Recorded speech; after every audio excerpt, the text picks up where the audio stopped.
Am I wrong for not letting my sister use the family property for her upcoming wedding? I'm 25, my sister is 29, and I also have a younger sister, 8. When I was 14, my mom sent me to live with her parents, and her excuse was they needed help. But I truly believe that she just didn't want to deal with a growing male teen. My grandparents owned an amazing property in the mountains that had a great view, and we also had horses and other critters.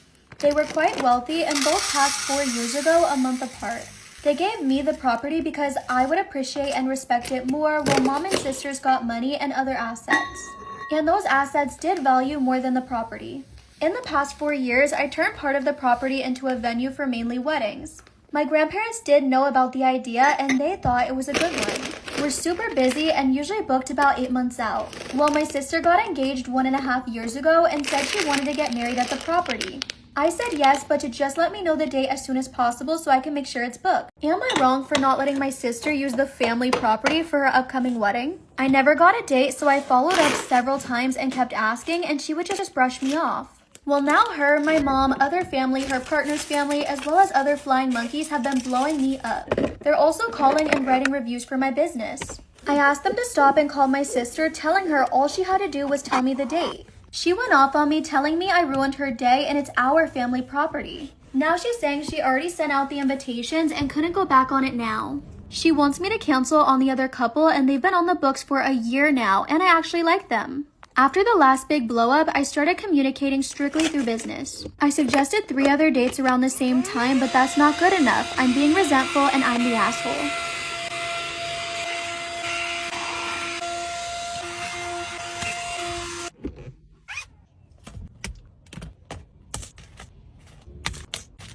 My 19-year-old sister is getting married to her high school teacher. My younger sister is getting married to her 36-year-old high school teacher in a few days, and everyone seems okay with it. She graduated a year ago and they told us they were dating almost immediately after graduation. I was shocked and angry, but everyone around me was happy and supportive of them. What is that, 1936? That's like 17 years? Oh God.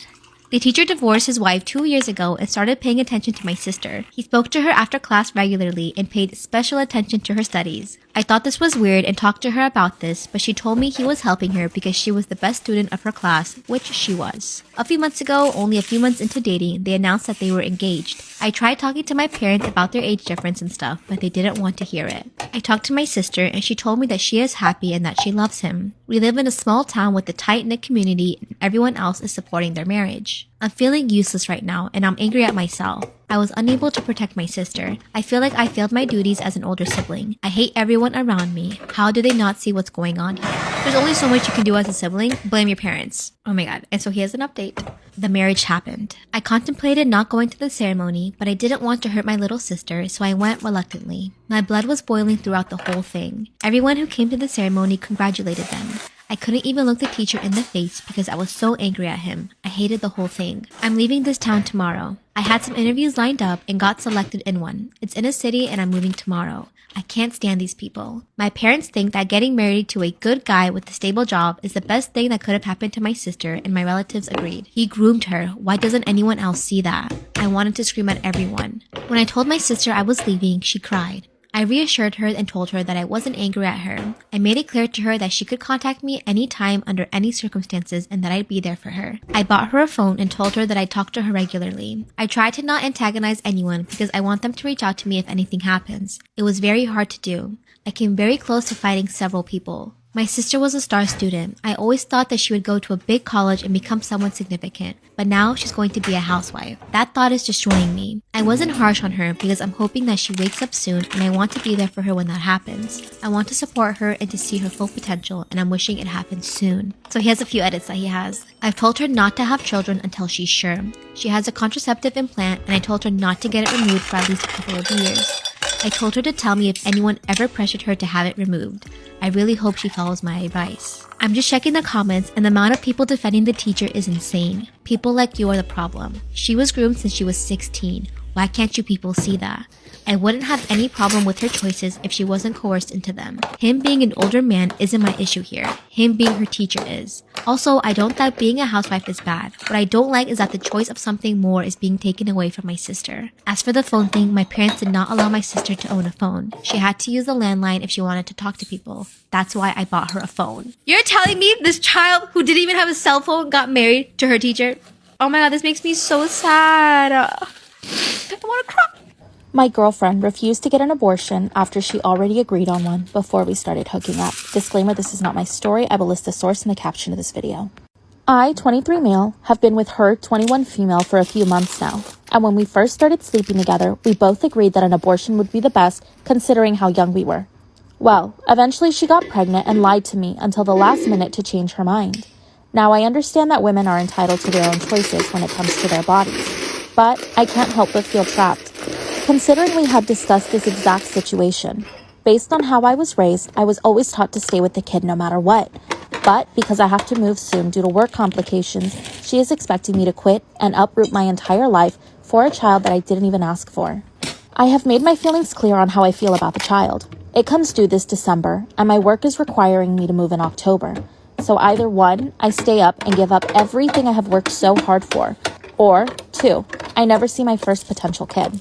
Just for some additional backstory, she claims that I've cheated on her before, only because I have female friends that I've never slept with, but I still have a close friendship with. So I'm constantly hearing about all of her issues that she's had in her past, and doesn't want me to be the same way. I, in no way, shape, or form would cheat, having been on the wrong end of that before. It's become extremely clear that she has many qualities I do not want in the mother of my child, but now I have no choice.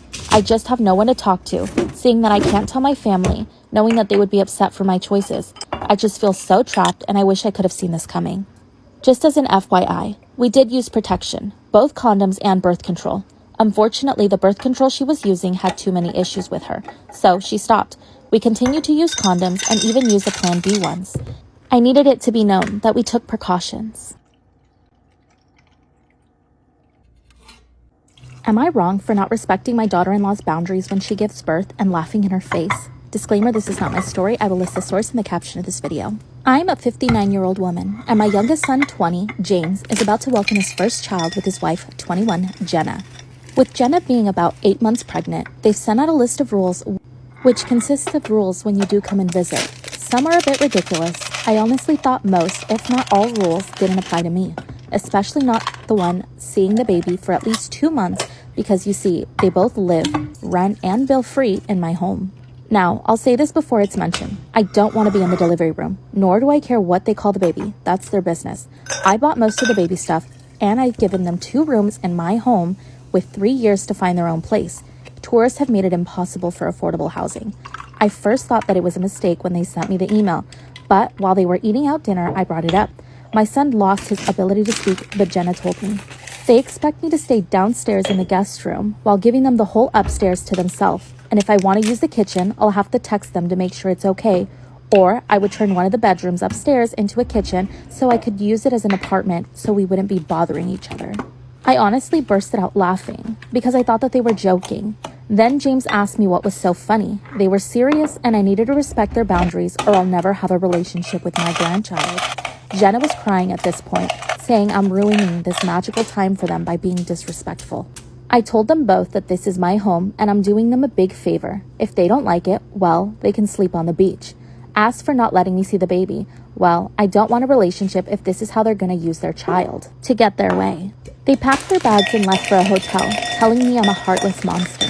I don't want to ask my other kids or my friends because I don't want others to be involved. So I've come here for an unbiased opinion.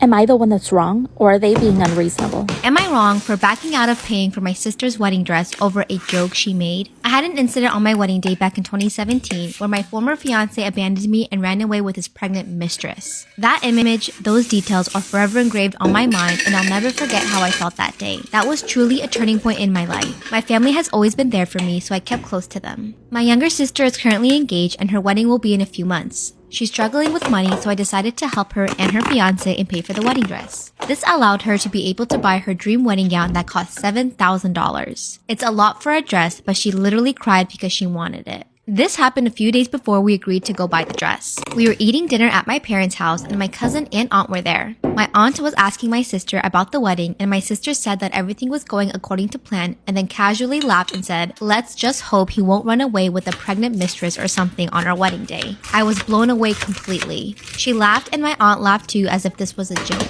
She was basically mocking what happened with me on my wedding. It happened so fast. I got up and started screaming at her, calling her an idiot, but my parents asked me to take it easy and said she thought it was a joke and didn't think I'd react so intensely. My aunt remained seated and my cousin asked me to calm down and drink some water, but I grabbed my stuff and I was getting ready to leave. I told my sister she was getting $0 for her dream wedding dress, then I walked out. I heard louder commotion as I walked away and my dad and cousin followed me outside trying to talk, but I asked to be left alone. My dad and I spoke and he said I was too harsh on my sister over a joke and said that I know this is how she is with her dark sense of humor. They said she's been crying after I decided to back out of helping her and said this would ruin her wedding. They want me to reconsider my decision since it might damage my relationship with my sister, but I refused. Did I overreact? See, it speaks volume that she's crying over potentially not having her dream wedding dress, but I would be crying over hurting my sister that much. Just putting that out there. Am I wrong for wanting to move in my parents and not my husband and suggesting putting them in a nursing home? I, 35 female, have owned our home since before marriage and we have a prenup. In day-to-day life, we refer to it as our home, but my husband, 37 male, has never paid anything towards it and has no legal rights. All of our parents are still alive, but my husband and I both were the youngest children and our parents are all much older. His mom has some dementia and his dad has major mobility issues, so they can no longer stay in their home. And due to mother-in-law wandering the street recently, adult social services has been involved. My husband has 2 siblings and one is an addict and one is in prison and the other one has 4 kids and lives in a 2-bedroom apartment. So it's basically us or a nursing home. Both of my parents, though, are older and have recently retired. They live in a major city but can't afford to live there on retirement and need to move. I want to move my parents in with us. They're both very easygoing and my husband gets along with them well. And they'd also contribute. Am I wrong for wanting to move in my parents and not my husband's and suggesting putting them in a nursing home? My parents wouldn't be a burden on us at all. My husband's parents just live off Social Security and are going into debt because of their medical costs. So they would be a major burden on us because we'd have to take care of them full time. And because my husband works much longer hours than I do, I'd be responsible. And it's worth it to note that my in-laws aren't very appreciative people and I don't like them. So I mentioned that I want to move my parents in with us and we could even use the money we'd save from their financial help to put his parents in a decent home. But he was furious and he thinks we should take his parents in and my parents can move somewhere cheaper and manage their own retirement funds fine. I expressed that he doesn't have time to look after their medical needs, nor can he afford in-home health care. He told me that out of love for him, I should look after his parents, but I told him under no circumstances will they be moving in. But he's more than welcome to move out and care for them elsewhere. Storytime about how my cat got me grounded. And yes, I mean my literal pet cat got me grounded. So a little background information, I was 16 and I was a freshman in high school and my parents were extremely strict. Now, of course, there was the usual no hanging out with boys, no hanging out with anybody on the weekdays. Well, my parents took it a step further. Actually, no, they took it like 10 miles further. I got my phone taken every night at 6 o'clock. Even on the weekends, and my friends were only allowed to come over for 8 hours exactly on the weekends. And they had to have a ride to and from my house. Well, usually my friend group and I were never invited to any kind of parties, but this one girl who had just moved to our school, she was throwing a huge party and she invited everybody, not just the popular kids. So obviously my friends begged me to go. They were like, please, like we can sneak over there. Your parents go to bed early anyways.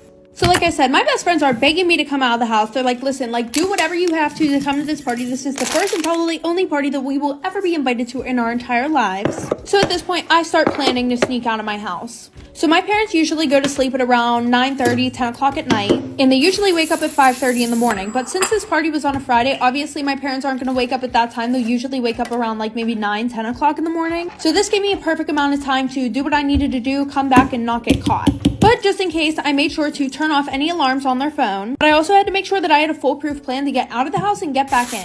Now, of course, I couldn't go through any of the doors in the house because of the stupid Ring doorbell. But there was one thing that did work in my favor. So my dad had been slowly but surely installing the window security alarms, but he hadn't made it to my room yet, so I was good to sneak out of my window. And thankfully, my window was on the first floor. So like I said, I had a foolproof plan to escape, okay? I was going to get out the window and I was going to just crawl back in and act like nothing ever happened. But there was an issue with this, okay? My dad was supposed to fix my window because I somehow broke it. I don't even know how. But anytime that I go to put my window up, it just literally falls. And not only does it fall, it locks when it falls. And obviously you can guess what will happen if it does fall. I won't be able to get back in the house and I will somehow have to get in the house without my parents knowing, which is literally impossible. So I will be grounded for the rest of my life. So I was going to put a book between the window and the windowsill, but I didn't want it falling and making a lot of noise, so I decided to put a pillow there. So I snuck out of my house at 11 o'clock and I had the best time of my life, probably because that's the first and only time that I will ever be invited to any party. But fast forward, I go and I run to the side of the house to get into my window, and of course the pillow is missing. And I'm looking around to see where the pillow went in my room, and of course my cat is laying on it on the floor.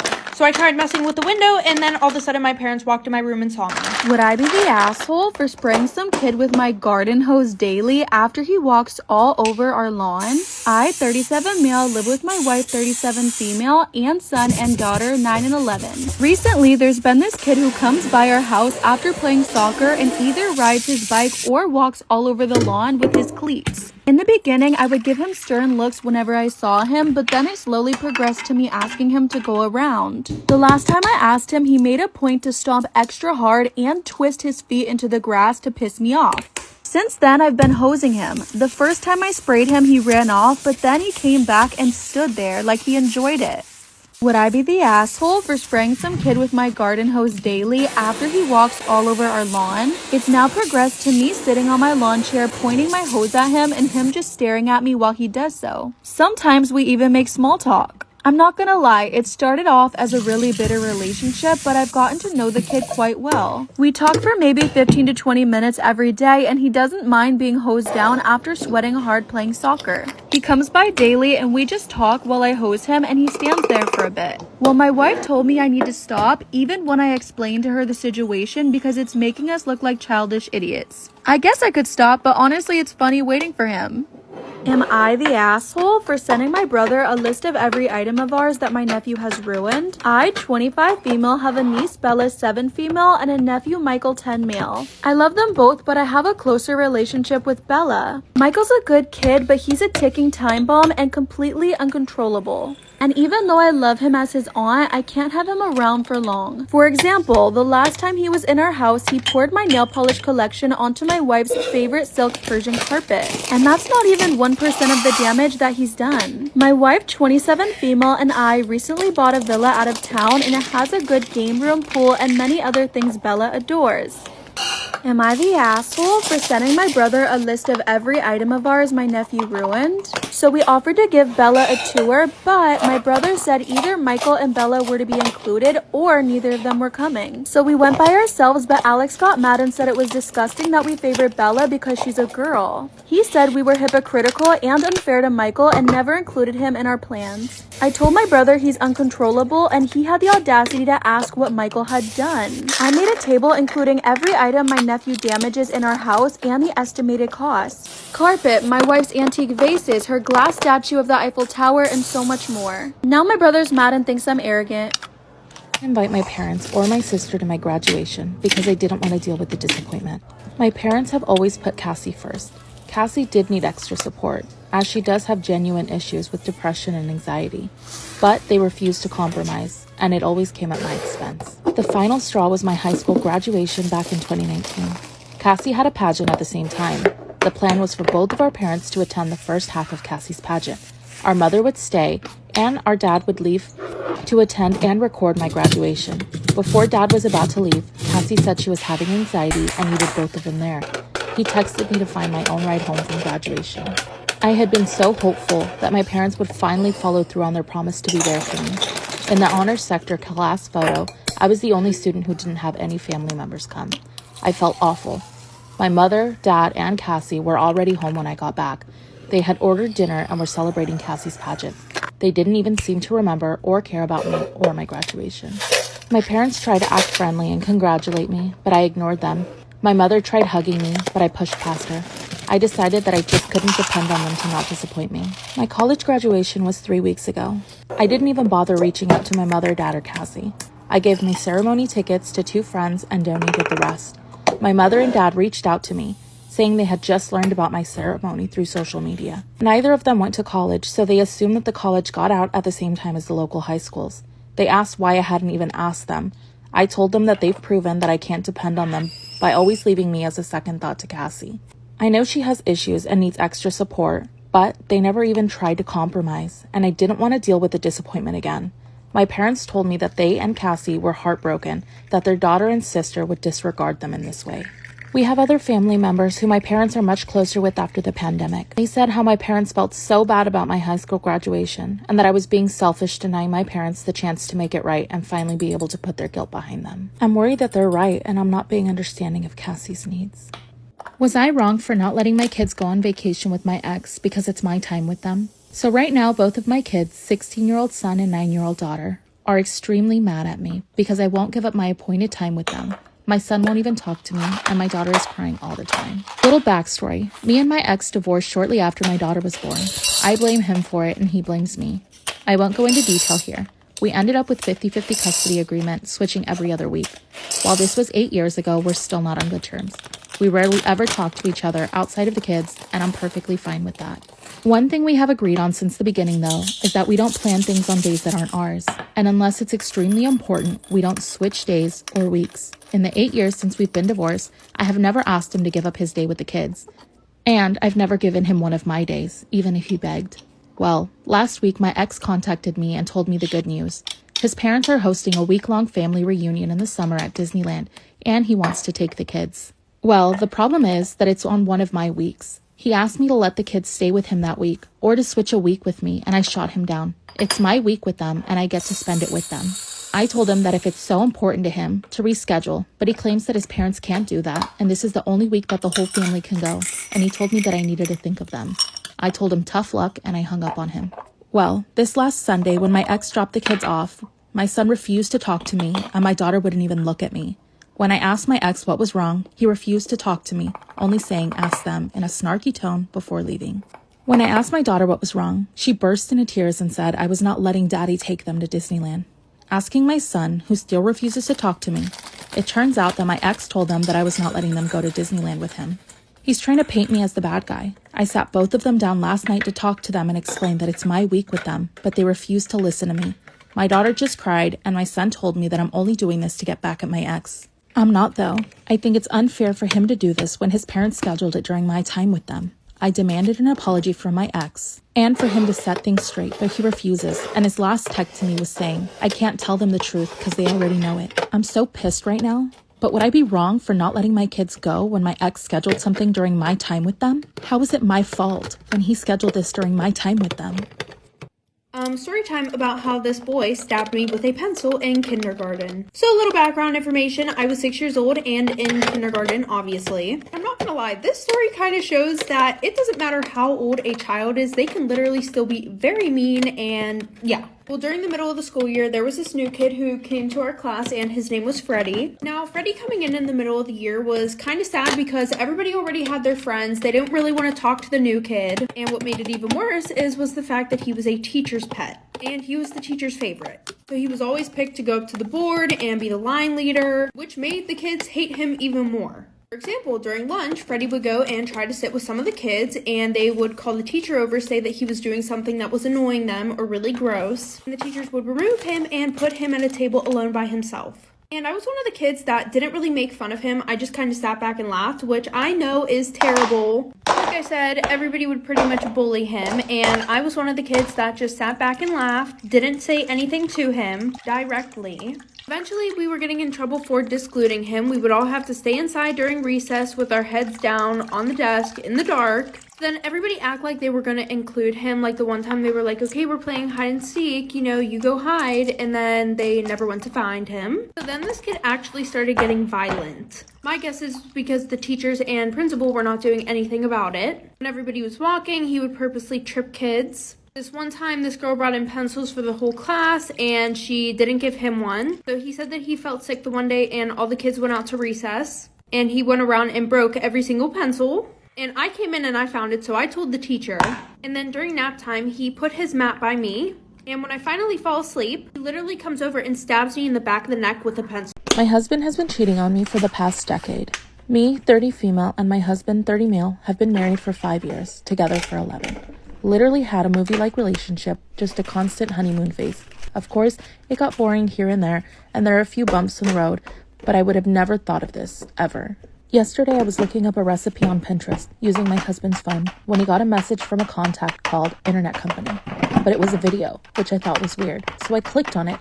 Within the video, there was a little girl saying "Dada" and a woman in the background that got super excited.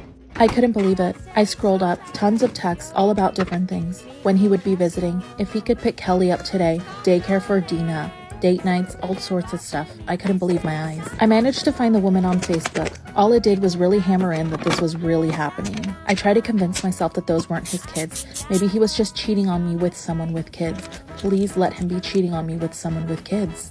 This woman had 2 daughters, worked at an office job, had posted pictures of her daughters and what she made for dinner every night. I took a breath and messaged her. It was so much worse than I could have imagined. These 2 girls were both his, one being 11 months and the other being 4 years old.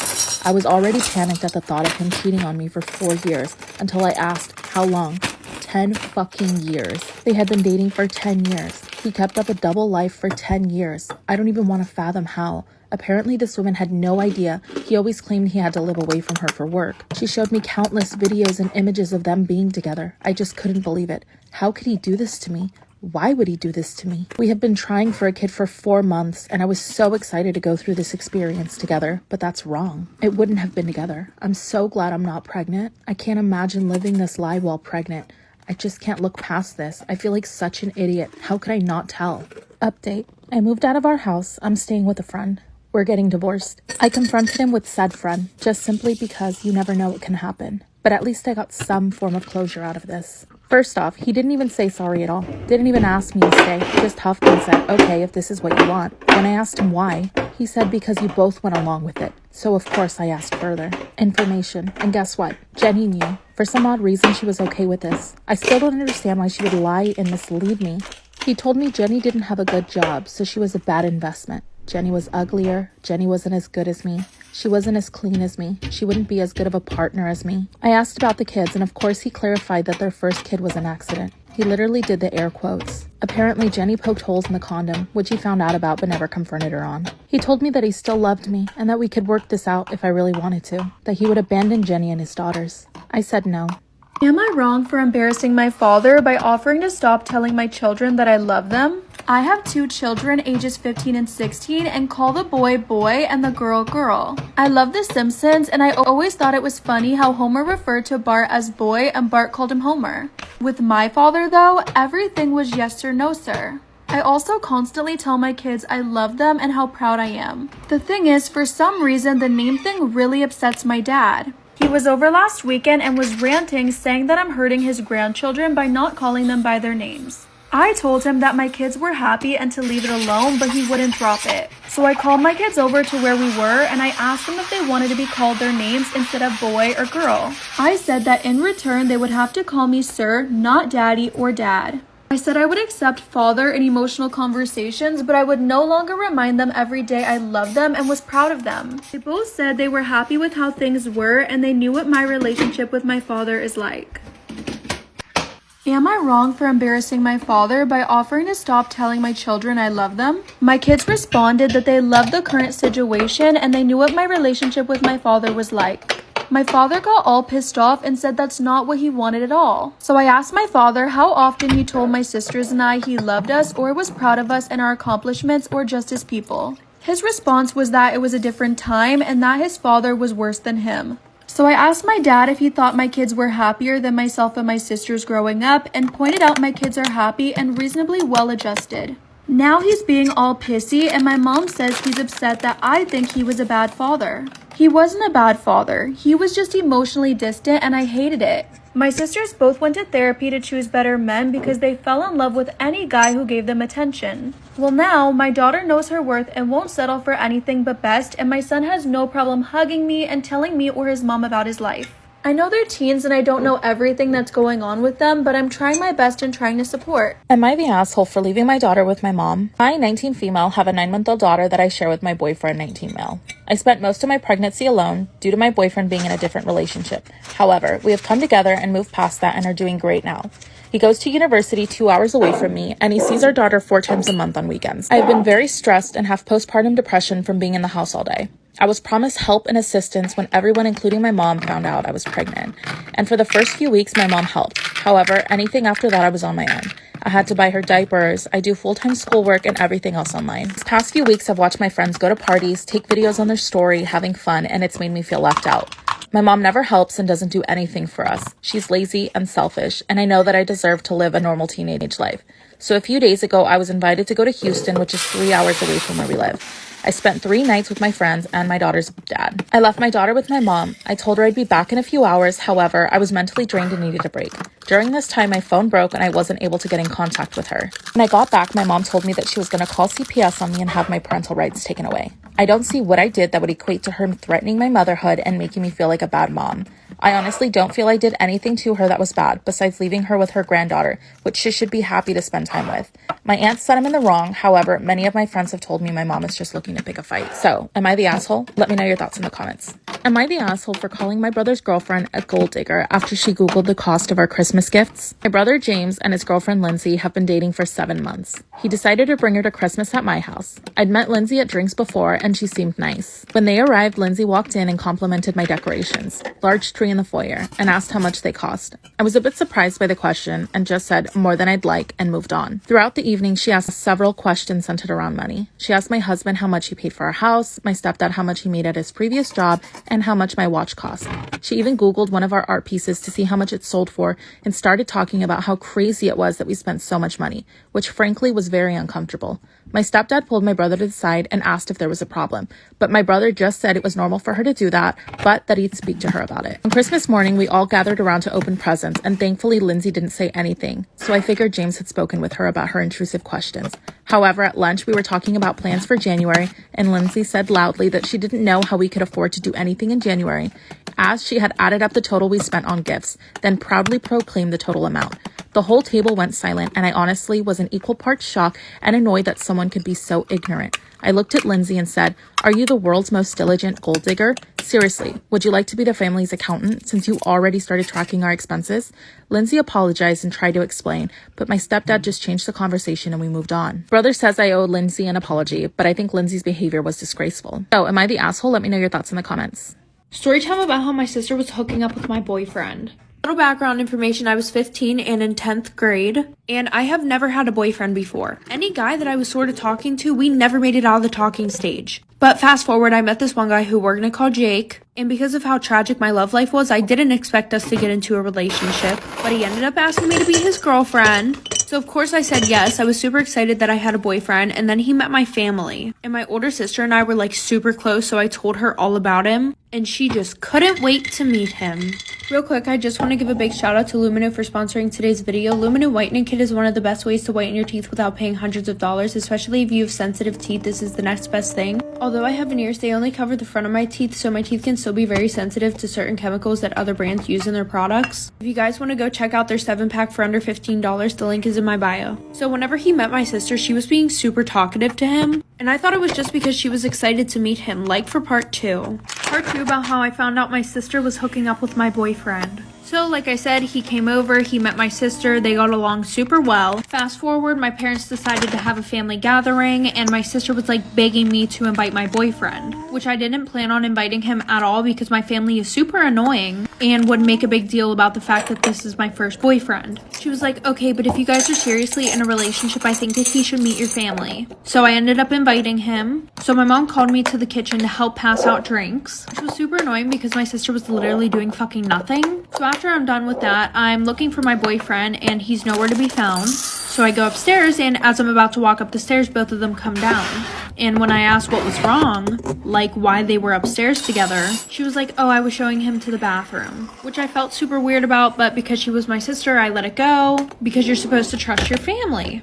Stuff number 3 about how my sister got with my boyfriend. So things started to get really sus because every time that he would come over, they would always find a way to be alone with each other. So fast forward, my sister and I are supposed to go to one of her friends' parties. The whole time though, she kept asking me if I would invite my boyfriend. And no offense, I love my boyfriend, but I need space away from him sometimes. And not to mention, I felt like I was dragging him around like a dog because she was the one who would want me to invite him everywhere. Fast forward, I end up inviting him to the party. My sister gets super drunk, really sick, and my boyfriend offers to take her to the bathroom. And I was like, excuse me, I'm her sister. I can do that. Thank you very much. So after I say that, my sister looks at me and she was like, I would appreciate it if you would just stop being like this because I feel super sick right now. Like, okay, play the victim. Anyway, so I go to check on them in the bathroom. They're not in there. And one of the bedroom doors was open, so when I went in there, I saw them doing the nasty. I asked her how long this had been going on, and she said it was since the first time that they met. And now I'm ignoring my sister until she goes to college. Am I wrong for calling a woman a psycho for leaving a Bluetooth tracker in my car after our first date? My 42 wife passed away 2 years ago and we've been together since 1999. I was so broken for a while and probably clinically depressed. I never saw any treatment, but I was just not okay. I've recently decided that I'm done being alone, so I asked my friends and family if they knew anyone I might want to get to know. I've never used online dating and I've only had one girlfriend before my wife, so I'm not exactly an expert. Well, my friend's wife said she knew a nice woman and I agreed to go on a double date with them and her. I thought everything went well and said I would like to see her again. We agreed to go to dinner and see Anastasia, and I picked her up at the apartment, and once again I had a nice time. There weren't fireworks or anything, but I was comfortable with her and she is physically attractive. I dropped her back at home afterwards and went over to see my sister. She insisted that I come over and talk about the date so she could guide me. Am I wrong for calling a woman a psycho for leaving a Bluetooth tracker in my car after our first date? I dropped my date back at her house and went over to see my sister. She insisted that I come over and talk about the date so she could guide me. She was best friends with my wife and we met through her, and she has become my protector since my wife died. So imagine my disbelief when I'm having tea with my sister and this car pulls into the driveway and it's the woman I was on the date with. I asked her how she found me and was kind of freaked out that she followed me. She then explains to me that she left an AirTag in my car so she could come over. My sister said that was super creepy, and if the sexes were reversed, the cops would be called. The woman tried to defend herself, saying I already knew where she lived, so it wasn't a big deal. I called her a psycho and asked her to please take the tracker out of my car, or I would call the cops. Now for the past few days, my friend's wife has been on my case, telling me I overreacted. She also said that I don't know what it's like out there for women dating in their 30s. Am I wrong? Am I wrong for giving my wife her birthday gift early to keep my mother-in-law from stealing the idea? My wife just had her 40th birthday, and for several weeks she's been talking about a special event she wants to attend, so I bought her tickets. My mother-in-law recently wrote me asking for ideas for my wife's birthday. So I told her my wife's favorite restaurants and what she expressed to me she wants to do for the family gathering. But mother-in-law insisted that this time she wants to do some sort of activity with my wife, not go out to eat. So I told my mother-in-law about the special event and that I already bought tickets. I shared this information to try to give her an idea of kind of where to go from there, not to steal my idea, of course. But anyway, for the next several days, mother-in-law was acting very sketchy and insisted she and her daughter meet up for a girls' day. I read the writing on the wall and assumed my mother-in-law wanted to steal my gift-giving thunder, so I surprised my wife with the tickets the day before. And sure enough, mother-in-law did buy another set of tickets. Am I wrong for giving my wife her birthday gift early to keep my mother-in-law from stealing my idea? I read the writing on the wall and assumed my mother-in-law wanted to steal my gift-giving thunder. So I decided to surprise my wife with the tickets the day before she met with her mom. And sure enough, mother-in-law did buy another set of tickets to the event. She even told my wife she overheard her talking about it and really wanted to surprise her before her birthday. So my wife told her that that was very kind, but she already had tickets from me. She told her mom maybe she could find someone who wanted to join and we could all go together and that would be so fun. I guess she took it in stride that day, or so I hear, but the next day she called me and told me I was horrible for giving her gift early. I asked her why she bought tickets to the same event and why she tried to give her gift early if I'm horrible for doing the same thing. She told me it's her right as her mother and that I was horrible and hung up in my face. So am I wrong for giving her the gift early? Obviously not. Am I wrong for giving away my friend's ticket to the Taylor Swift concert and leaving without her? So a long time ago, I, 20 female, bought 4 tickets to the Taylor Swift concert in our city. The concert happened this past weekend and it was going to be me, Marissa, Haley, and Aiden. We're all besties from high school. Everyone paid me for the tickets and planned accordingly, and we were planning on getting there pretty early to hang out for a bit. Everyone knew this plan for a long time, but for some reason, Marissa couldn't or didn't get off of work. She's a server at a breakfast restaurant and normally doesn't work late, and by the way, this was on a Saturday. The thing is, I also have an older sister who lives in this city and really wanted to go but couldn't. So she begged me to be a backup just in case anything happened. Because we don't live very close to this city, it's about an hour away, we planned on leaving at 2 p.m. At around 11, I started texting everyone to get ready because I had to start picking people up. Marissa told us she'd get off at 12 but didn't say anything when I texted the group. Am I wrong for giving away my friend's ticket to the Taylor Swift concert and leaving without her?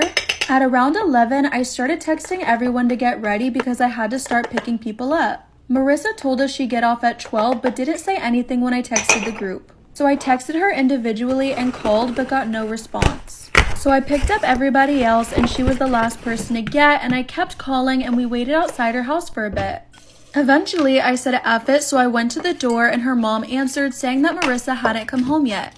Together, we decided to live without her, and 20 minutes into the drive, all our phones started blowing up.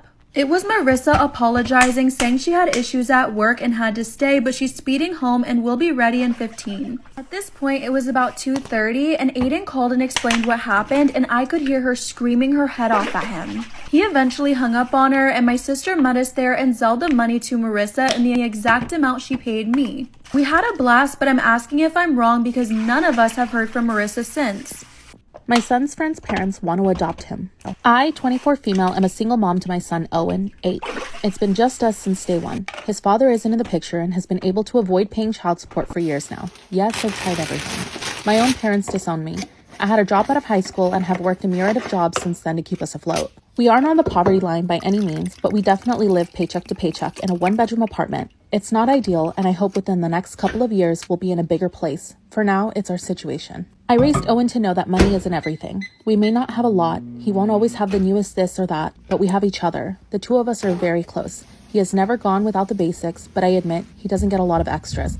I try to save here and there to make birthdays and holidays fun, but it's still never anything glamorous. And I think Owen was fine with that, until recently anyway. In our area, all the public schools are based on a lottery system, so your child has a fair shot of going to any of them, so long as you put in their name. Our neighborhood school is not great and in a pretty crappy area, so I decided to put him in a different one across town. It's near my job, so it works out. Last year, when he was in 2nd grade, he met Charlie. They began hanging out a lot after school, with Owen going to his place. I met Charlie's parents, Nate and Paige, a couple of times before this began. They seemed very nice and supportive. Owen has always had a great time at their house. Charlie occasionally came to our apartment, but usually they were at his place, which made sense. I work a lot, and there's not really much for them to do when they're here, even when I am off. Summer breaks are easy to find care, as there are several free or low-cost camps that I can put Owen in. It's shorter breaks such as Christmas and spring break that are harder. Camp space is limited. Spring break of 22, I managed to just miss registration. Paige is a stay-at-home mom and offered to take Owen for the week. I was hesitant to ask so much of her, but she insisted. He had a really fun time with them. They did a ton of activities, and Paige refused my attempts to pay her back. At least some of it. I couldn't afford all. I admit, I did feel a tad uncomfortable with her spending so much on him, but at the same time, I didn't want to deprive Owen of this stuff. Summer came, and while I did get Owen into a camp, he spent a ton of time with Charlie as well. He ended up going on vacation with them. I again was very hesitant, but the experience was something I could never give Owen, and it wasn't too far away. He had a blast. I kept telling Nate and Paige that there was no way I could ever pay them back. They kept insisting that they loved having Owen around. They told me he's a great kid, sweet, respectful. At one point, I really pressed Paige to see why she was so insistent on always having Owen. That's when she told me they never planned for Charlie to be an only child. but all attempts at giving him a sibling just didn't happen. They know that Owen will never make up for not having a brother, but if they can give him a consistent playmate so he's not alone, they'll do it. Christmas break of 22, Paige and Nate insisted that I not even bother trying to get Owen into a camp, that they'd take care of him for me. I was grateful. They ended up getting him more Christmas gifts than I did. I tried to set my pride aside because it was about Owen, not about me. This is when things finally started seeming off. I understood a gift on his birthday, and while they didn't get him as many gifts as they got Charlie, it was more than you would typically get your kid's friend. Spring break was last week. This time, Paige and Nate didn't just offer to take care of him during the day while I worked. They asked if Owen could spend the entire week at their house. Honestly, it meant I could pick up some more shifts and save up for the bike that Owen wanted for his birthday, so I said yes. I went to pick him up Saturday afternoon. While the kids were playing out back, Nate and Paige asked if they could talk to me. They sat me down and they said that they loved having Owen so much and he was such a joy. I thanked them profusely for all they've done for him. Paige suggested that Owen stay a little longer. I pointed out Easter was Sunday, plus school started on Monday. They said that they could take him to school. I felt weird and said no, it was time for Owen to come home. That's when Nate suggested that Owen stay with them long term. I could still see him, but that they would take care of him. I thought that they were joking. They got quiet and that's when reality rushed over me. I pointed out that this wasn't a movie. They can't just get custody. They started spouting some legal stuff about how I could assign them as guardians and it would help make the transition smooth. They told me to think about Owen and what's best for him. I grabbed Owen and left. I've blocked their numbers. Legally, they can't take him, but they want him and I'm terrified. I recently found out who my daughter's father is, and I don't know how to feel. I, 24 female, have known my husband, 27 male, since I was 8, when he moved in across the street. He was like an older brother to my twin brother, and me, because we had no other siblings. My dad was gone a lot because he was a lineman. The only person I really had was my mom. I was kind of a rebellious teen, and I'd sneak out all the time. At the time, I had never really had a boyfriend because anybody was afraid of my brother. When I was 15, I snuck out and went to a party. I don't remember what happened that night, but I woke up in the backseat of my car covered in a blanket with my jacket over my head. I was hurting and confused, but I continued with life regularly. A few months after, I went to the school nurse because I wasn't feeling too well. She gave me a pregnancy test and I told her that it was impossible because I didn't even have a boyfriend. The test was positive and I cried because I didn't remember ever doing anything like that. They called my mom and the nurse told me to tell my mom because she shouldn't be the one to tell her. I told my mom I was pregnant, but that I've never done anything like that to have a baby. My mom took me to the doctor and they told her I was too far along to abort. They told me how far along I was and I told my mom how I woke up in the backseat of my car that day. I had my daughter a few months later and she looked exactly like me. My green-blue eye color, my blonde curly hair, she even had my full lips. My now husband started coming over more after she was born. He was so good with her, I started to see him as more than a friend. He bought her shoes, clothes, toys. He made sure she had everything, even though he was just a college student. When my daughter was around 3, we started to date. We dated for 6 months before he asked me to marry him at his graduation party. We got married 4 months after that, and I got pregnant with our son soon after. Everything was so perfect, but as my daughter grew, I noticed how much she started to look more like my husband. He always says she's his daughter, not stepdaughter, and he'd get mad if somebody tried to correct him. I thought it was sweet that he was protecting her from not knowing who her father was. I recently did a DNA test to see if my gut was right. It turns out my husband is my daughter's father. I don't know what to do. I don't even know what happened. If I ask him if he remembers, how will he react? He's always been so loving and caring. He told me I was his dream girl and he'd give me the entire world if he could. It's been a week since I got the results and I haven't said anything. My life is so perfect and I don't even want to ask about it. We sat down and talked and I asked him if he remembers the last party I went to in high school. And he said not really. He said he remembers waking up in the bathroom floor in his friend's guest room. And I was in bed and when he tried to wake me, I told him to leave me alone. He said he didn't want to leave me in some random friend's house, so he carried me home. I told him I didn't remember who my daughter's father is and it happened at that party. He offered to take a paternity test and he's pretty sure that he's not my daughter's biological father. One is scheduled for. Am I the asshole for not packing my brother's luggage and letting him get arrested? My parents and brother seem to consider me his servant since he was born, but I don't know why. It's not cultural. He's 5 years younger than me and has always been spoiled. I got out and got my education, and thanks to my dual citizenship, I was able to get a job in Vancouver. It's in the film industry, and I like to think I'm doing well. Anyways, my parents brought my brother up to visit me last week. They stayed with me for a few days, and I had a really great time, even though they tried to turn me into his maid again. He told me to pack his bag, and I politely told him hell no. So he just crammed his stuff in the bag.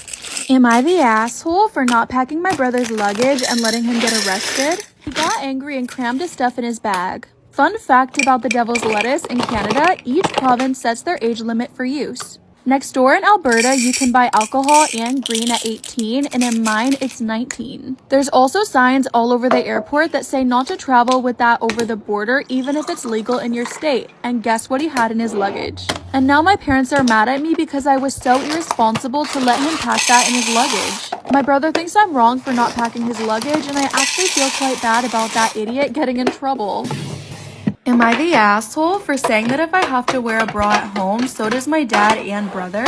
For starters, I, female 23, have the smallest chest in the family. My brother, male 26, and father, male 57, are both a bit on the heavier side, but I have never used that against them. Last week, my parents and brother came over for a surprise visit, and I happened to forgo wearing a bra since it was just me at home, loafing in my room and reading stuff. They wanted to stay a while and chat and have tea in the apartment, so I didn't see a reason to put a bra on. I noticed my mom was giving me a look, and I wasn't wearing anything see-through or thin. It was just a graphic tee and some shorts. But my mom told me to go change because it was inappropriate while men were in the house. Am I the asshole for saying that if I have to wear a bra at home, so does my dad and brother? I told her I didn't think it was weird and I used to wear the exact same clothes at our house not that long ago. But she said I wasn't a little girl anymore and couldn't get away with having them just swinging around. We argued about it because I can't be bothered to put on a bra during the weekend when I have no plans on going anywhere. But she called me a bad host and said I was exposing myself. My dad and brother were also on her side, but more my dad, and just told me to do what she wants. I snapped and said if I have to wear a bra in my own house because of my chest, so do my dad and brother. I felt guilty right away, but was just so overwhelmed. Am I wrong? Would I be the asshole if I made my girlfriend start taking an Uber to work? My girlfriend and I have been together for a little over 2 years. When we both met, we both had our own vehicles, and she would vent to me every so often about her car loan being too expensive. I currently work at a job which provides me a vehicle that I can take to and from work only. My girlfriend and I came up with the agreement of selling her car in order to pay off her car loan and also save money in the meantime. She uses my personal car to get to work, and I use my work vehicle. It's been almost a year now, and she still hasn't purchased a car. I found myself having to borrow friends and family members' cars in order to be able to get to places when it's not work-related. I've even had to Uber at times just to get to where I need to go because my girlfriend would be at work with my car. I don't see her making a conscious effort to purchase a car anytime soon. I've brought the lack of effort I've observed to her attention several times already, and I feel like she's not doing anything about it. Each time she says she's still saving money and it takes time, but it's been almost a year now. She doesn't pay rent or mortgage, and she makes slightly more than I do. So, would I be the asshole if I made her start taking an Uber to work? Humans can lick too. A 13-year-old girl was left home alone one night when her parents went out for a meal with friends. The parents thought that she was too old for a babysitter, so they decided she could stay home alone as long as she locked all the windows and doors as soon as they left. Usually she would have objected to being left alone. However, her parents had bought her a beautiful German Shepherd dog just weeks before. The reason for such a gift was because the girl suffered from nightmares for years. Having the dog sleeping in her room helped her feel at ease. When her parents left, she went around the house making sure all the windows and doors were locked as per their orders. She found the basement window would not lock, so she locked the door leading to the house instead and thought nothing more about it. The time was 8 p.m., and she was going to bed at 10. This was enough time to watch a film, so she put on one of her favorites and settled down to watch it. The dog came to lay by her feet for the length of the film. Feeling happy she'd coped well with being home alone at night, she decided she better head up to bed. Turning off all the lights on her way upstairs, she saw nothing unusual in her home. Once upstairs, she brushed her teeth, changed into her nightwear, she snuggled under her duvet, and dropped her hand to the floor to feel her dog. Sure enough, he assured her with his presence with a loving lick. She smiled and drifted to sleep. Part 2. Humans can lick too. She snuggled under her duvet and dropped her hand to the floor to feel her dog. Sure enough, he assured her of his presence with a loving lick. She smiled and drifted to sleep. In the midst of the night, she was awoken by a dripping sound. Rolling her eyes, she assumed she hadn't turned the tap off properly in the bathroom. Trying to ignore it, she felt for the dog and received a lick that she was used to receiving and fell back asleep. Only about half an hour later, she awoke again to the dripping, annoyed that it kept waking her. She slumped to the bathroom and turned the tap off properly, leaving the light off in order to not blind her eyes that were still half asleep. She tightened the tap and returned to her room. Feeling for her dog, she was greeted by the usual lick. Tremendously tired, she fell back asleep and didn't wake until her parents returned home. The light from the car shone through her bedroom window and she was pleased that they were home. One thing that shocked her, though, the dripping sound still was relentlessly going. Worried that perhaps the tap had broken, she walked to the bathroom to investigate fully. She turned the light on and her scream pierced the silence. Her parents ran up the stairs to investigate her troubled scream, and they just stood staring into the bathroom. There was their beautiful dog skinned and hanging in the shower, its blood dripping on the floor. On the mirror were the words, "Humans can lick too, my dear." Am I wrong for removing my daughter's bedroom door because she won't stop slamming it? I, 40 female, have 3 kids. Maggie, 14 female, Levi, 12 male, and Charlie, 10 male. Levi and Charlie share a bedroom, and Maggie has her own room as the oldest and also only girl. Maggie is a great kid. She does her homework, helps with chores without too much complaint, doesn't bug her little brothers too much. The issue is that she will not stop slamming her bedroom door. When she gets up to use the bathroom at night, she slams her bedroom door on her way out and back in. When she gets up in the morning and goes to bed at night, she slams it. Pretty much anytime she enters or exits her room, the door gets slammed. And it's only her door, none of the other doors in the house. It shakes the walls and frequently wakes up everyone else in the house. Her brother's room shares a wall with hers, and our bedroom is directly above theirs. We've talked to her about it and asked her very politely to please be more mindful about it because it is disturbing the rest of us, but it's in one ear and out the other. We try being more forceful about it, saying that if she continues to slam her door, there will start to be consequences. Still, nothing changes. It all came to a head the other night when she got up to use the bathroom and all 4 of us were woken up by the slamming. I have to be awake at 5 a.m. for work and I've had enough of the broken sleep and came downstairs and knocked on her door. She opened it and said, "What?" with such an attitude, and it took a lot of self-control to not start yelling. I told her as calmly as I could that if she slammed the door one more time, she was going to come home and find it gone. She proceeded to yell at me to leave her alone and then slammed it 5 times as hard as she could. Well, the next day, Friday, she went to school and my husband and I both had the day off, so we took the door off the frame and installed a curtain rod with nice heavy curtain over the door instead. She came home and freaked the fuck out. She said we're being emotionally abusive and taking away her right to privacy. She sulked all weekend and won't talk to us now. My mother says I'm the asshole because I overreacted, but she doesn't have to deal with the house shaking. I want to add that we completely respect each other's privacy in our house, which is why we hung up a heavy curtain and made sure that we couldn't see through it or around it. We even put little Velcro pieces on the walls and curtain sides so it stays in place. She still has her physical privacy, which she is absolutely entitled to, but can't slam a piece of fabric. We also have never and still don't just go into her room unannounced and still knock on the wall to ask permission to enter. We've told her we'll happily put her door back on once she agrees to respect the no slamming rule. So, am I the asshole? Am I wrong for leaving a wedding to go eat at McDonald's? Hi, I'm female 25. Recently, my colleague, 31 female, invited me to her wedding, which happened yesterday. I was super excited and happy for her. Just in case, I asked her if there were any guest fees. She said, "No, you don't need to." Laundry time! On the day itself, everything went well until the reception, dinner time. To my shock, I was presented with a wedding menu that had prices on it. For example, steak, $50. Everything was ridiculously expensive, including the vegetarian options. At first, I wanted to question her because, well, she lied to me that I didn't have to pay for anything, but it was her wedding and I didn't want to spoil her day by embarrassing her in front of everyone. I have never been to a wedding where you've had to pay for dinner. Like, that is bonkers to me. Also, note, I've only been to Afghan weddings and we kind of pride ourselves on making sure everyone is full on food, and like we pride ourselves on dinner, honestly, so maybe that's why. Is it normal to pay for food at a wedding? However, the only other option was to simply not eat, as I didn't bring enough money for both a meal and a ride back. But this was completely unfavorable as I had skipped my lunch to save space for the wedding meal and was pretty hungry. I'm guilty of this. When I know I'm going to an event or a wedding, I will most definitely not eat anything all day because I'm gonna grub